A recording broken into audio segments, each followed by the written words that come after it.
let's talk in more detail about hemoglobin, which we are abbreviating HB. Now, if you kind of break this down, like we would in med term, think about this, the hemo portion and the globin portion. Okay, so let's first talk about the globin component. Hemoglobin is a protein. So this is protein. It has 4 different chains. 2 are called alpha, Greek letter alpha, and 2 are called beta. So it means I have a total of 4. Now here's what's important. Each of these 4 can hold one what we call heme group. So that means there are 4 heme groups in every molecule of hemoglobin protein. So that means each hemoglobin can carry 4 oxygens. And that goes with right here. So now let's talk about this heme portion. This is what makes it red. So heme is red. Each heme can hold 1 iron, that would be an iron molecule, which binds or holds with 1 oxygen. So each heme, 1 iron, 1 oxygen, 4 hemes in a hemoglobin.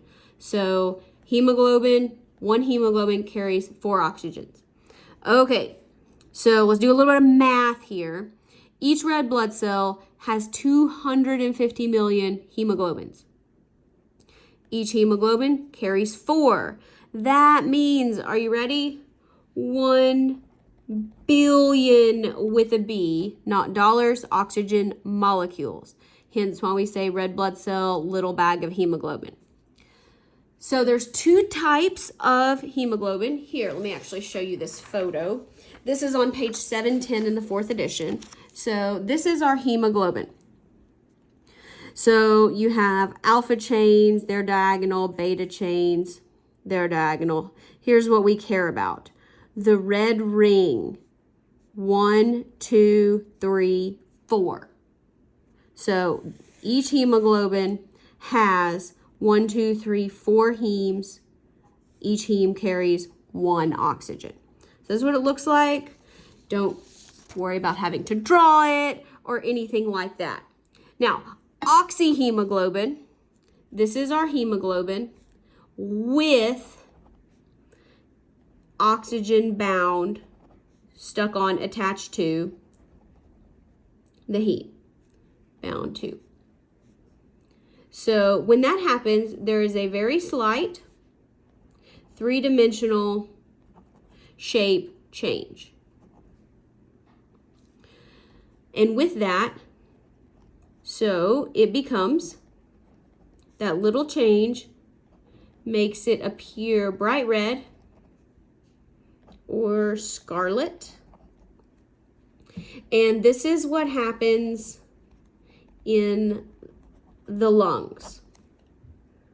It's gathering oxygen, so blood in the lungs leaving the lungs is very bright red, very scarlet. If you have ever been on the floor and or had done to you an arterial blood gas draw when they're taking blood from an artery instead of a vein, it will appear to be a different color. It will be this bright red scarlet, different than what it looks like coming out of a vein. The opposite is deoxyhemoglobin. This would be hemoglobin with no or 0 oxygen attached. That also has a slight SLI 3D shape change. In this case, it looks dark red. This is what you're used to seeing when you cut yourself or you have blood drawn normally out of a vein. And this color change is what is happening in the systemic, that means the body, tissues, in those capillaries. Now, here's something that's going to be a little bit weird because I said, you know, red blood cells have one job, to carry oxygen. I kind of lied a little bit. It can also carry about 20% of the total blood amount of carbon dioxide. That would be waste gas, CO2. How does that happen? Because CO2 binds not to the heme portion, to the amino acids of the globulin, protein portions, not the heme. Okay, that's really important. Now that only happens when you have deoxyhemoglobin. Blood cannot carry oxygen and carbon dioxide at the same time. So let's kind of put this together.